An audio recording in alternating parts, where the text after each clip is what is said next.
اگر ہم یہ کہیں تو غلط نہ ہوگا کہ اسلامی تاریخ کا اہم ترین دن ہے۔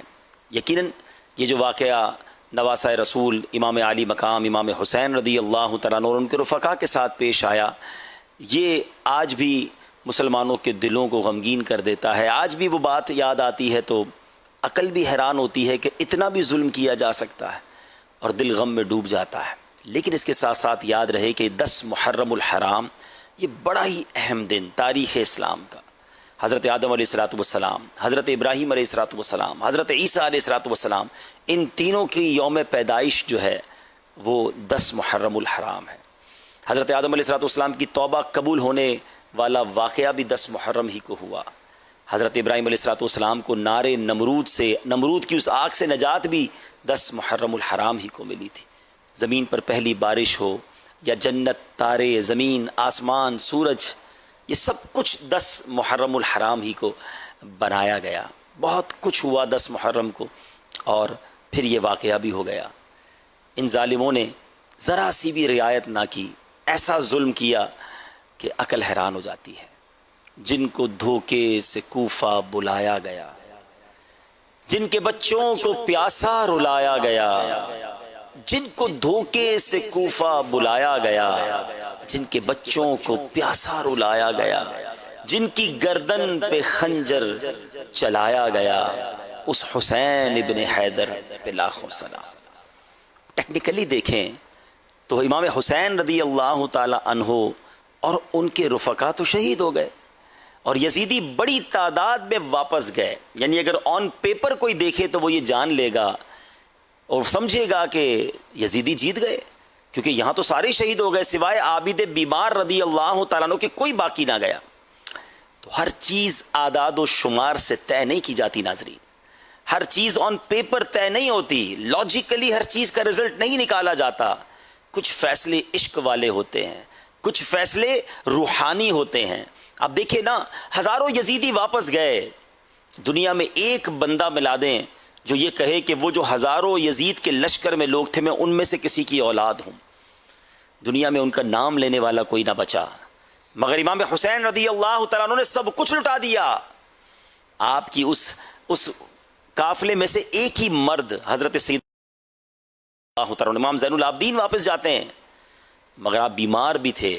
اللہ نے ان کی نسل میں، ان کی آل میں کیسی برکت ڈال دی کہ آج بھی دنیا کے کونے کونے میں حسینی سید ملتے ہیں۔ اللہ نے کیسا عروج عطا فرمایا۔ کون ہے یزید کا نام لینے والا؟ کہاں ہے اس کا جور؟ آج دلوں پر حکومت ہے تو امام حسین رضی اللہ تعالیٰ عنہ اور شہدائے کربلا کی ہے۔ قتل حسین اصل میں مرگ یزید ہے، قتل حسین اصل میں مرگ یزید ہے۔ اسلام زندہ ہوتا ہے ہر کربلا کے بعد۔ وہ اسلام کو زندہ کر گئے، انہوں نے کمپرومائز نہیں کیا۔ تھوڑی دیر کے لیے سوچیں کہ یہ اتنا بڑا ظلم وہ کر کیسے گئے، ایسا کیا ان کو سامنے نظر آ رہا تھا؟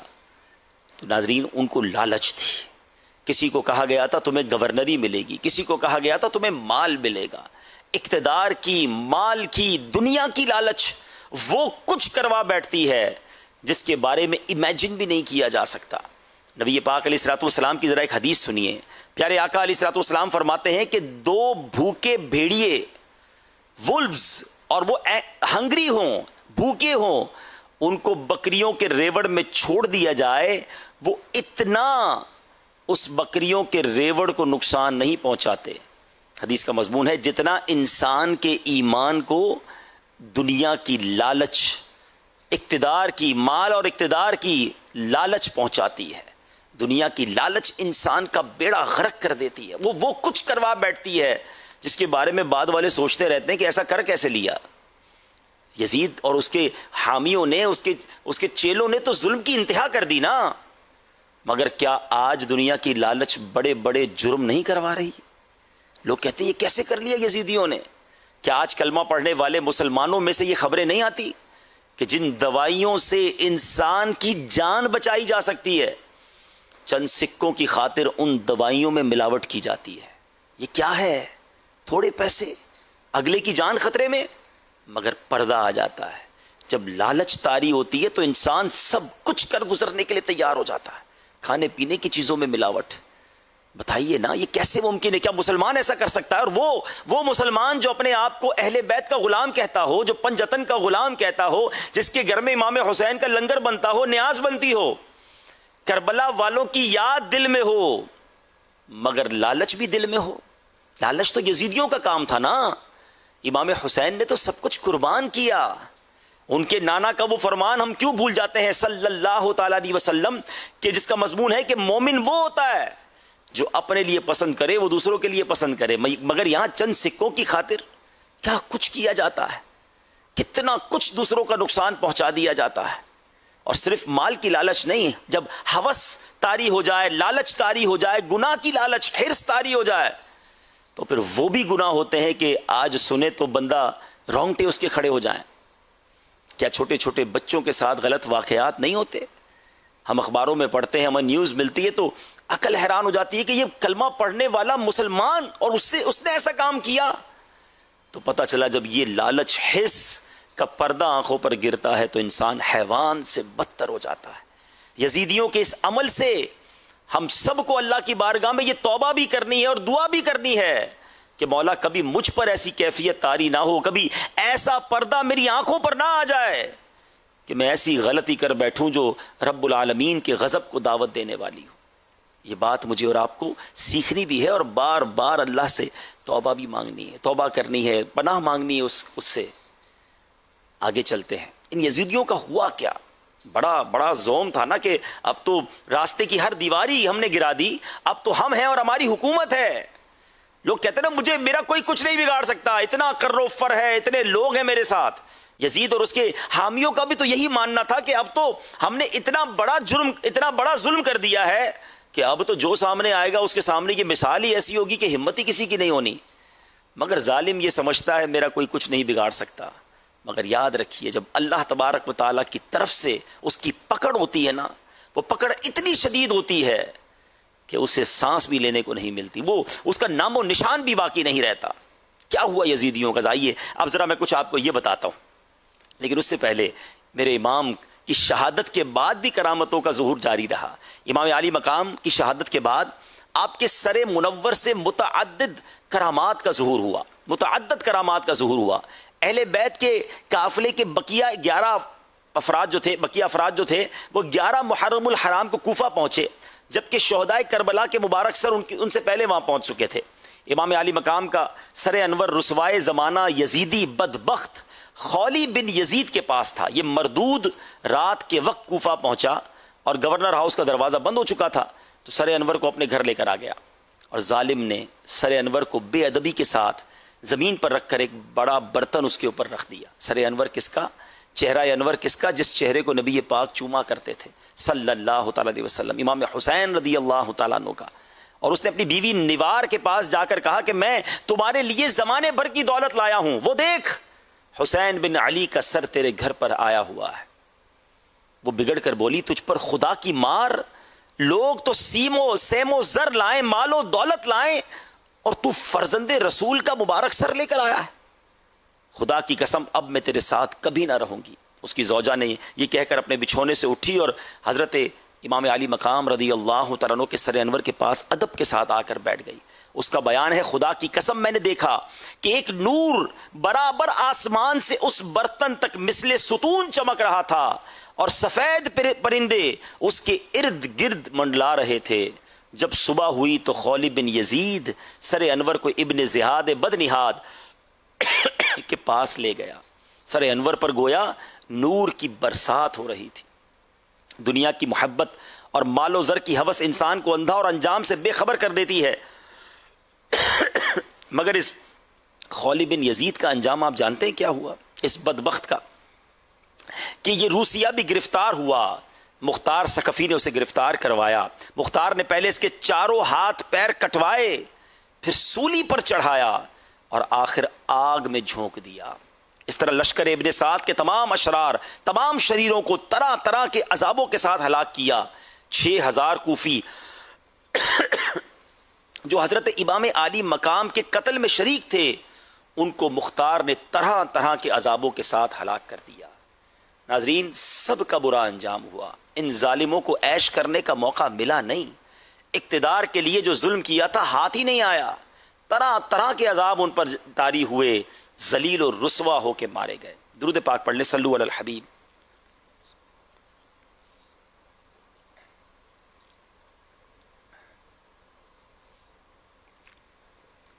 شاعر لکھتے ہیں نا، اے تشنگانے خونے جوانان اہل بیت، دیکھا کہ تم کو ظلم کی کیسی سزا ملی، کتوں کی طرح لاشیں تمہارے سڑا کیے، گھوڑے پہ بھی نہ گور کو تمہاری جا ملی، رسوائے خلق ہو گئے برباد ہو گئے، مردودوں تم کو ذلت ہر دو سرا ملی، تم نے اجاڑا حضرت زہرا کا بوستان، تم خود اجڑ گئے، تمہیں یہ بد دعا ملی، دنیا پرستوں دین سے منہ موڑ کر تمہیں دنیا ملی، نہ عیش و طرب کی ہوا ملی، آخر دکھایا رنگ شہیدوں کے خون نے، سر کٹ گئے امان نہ تمہیں ایک ذرا ملی، پائی ہے کیا نعیم انہوں نے ابھی سزا، دیکھیں گے وہ جحیم میں جس دن سزا ملی، ابھی تو سزا ملنی ہے ان ظالموں کو۔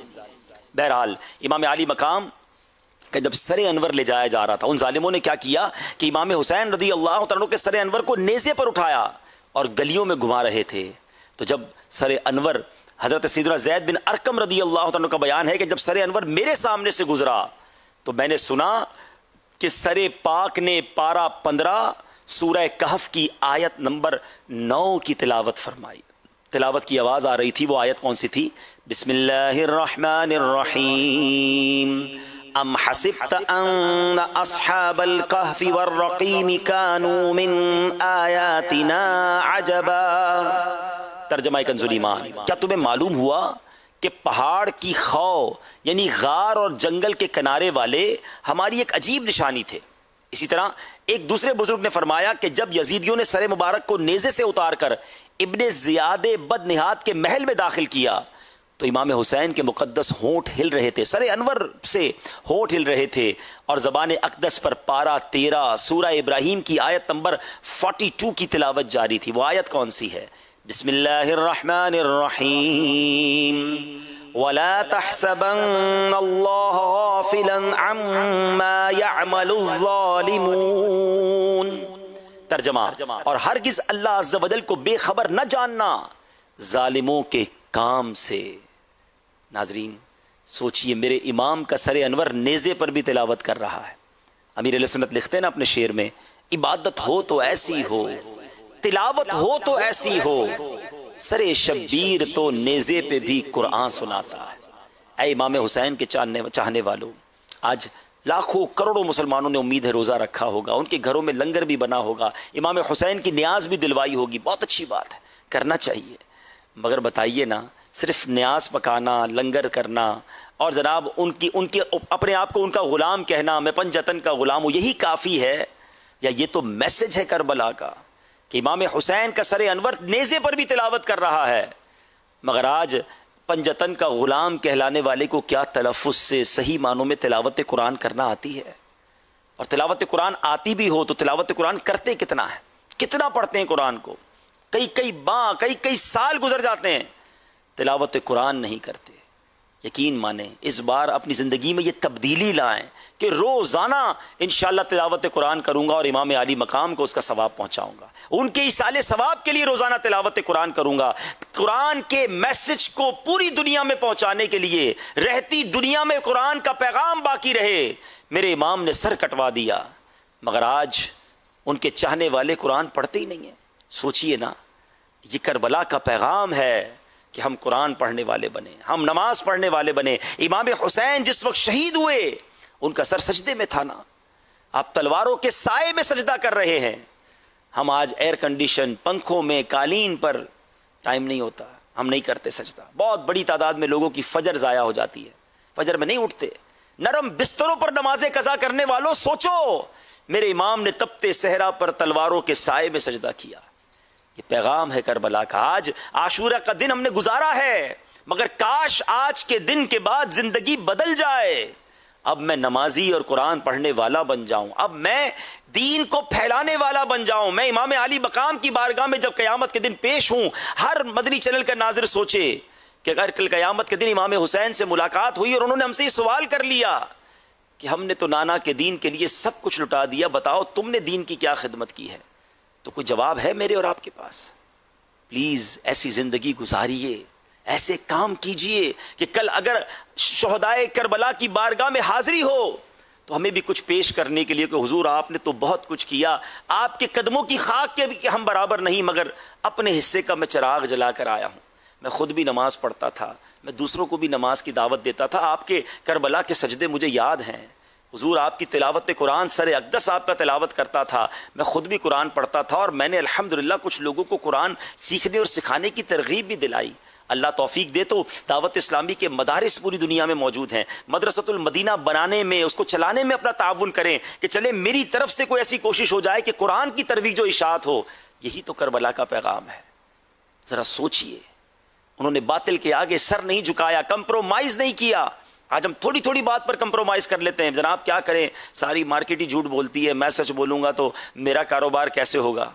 پھر کہیں کہاں گئی اہل بیت کے محبت, پھر کہاں گئی تمہاری پنجتن کی غلامی. تمہیں تھوڑے پیسے نظر آتے ہیں, تم اپنا دین بیچ دیتے ہو, اپنے ایمان سے کمپرومائز کر لیتے ہو, بھول جاتے ہو کہ میں کس کا غلام ہوں, میں کس کے نعرے لگاتا تھا. وہ سب کچھ لٹا بیٹھے, ہم سے تھوڑے پیسوں کی قربانی نہیں دی جاتی.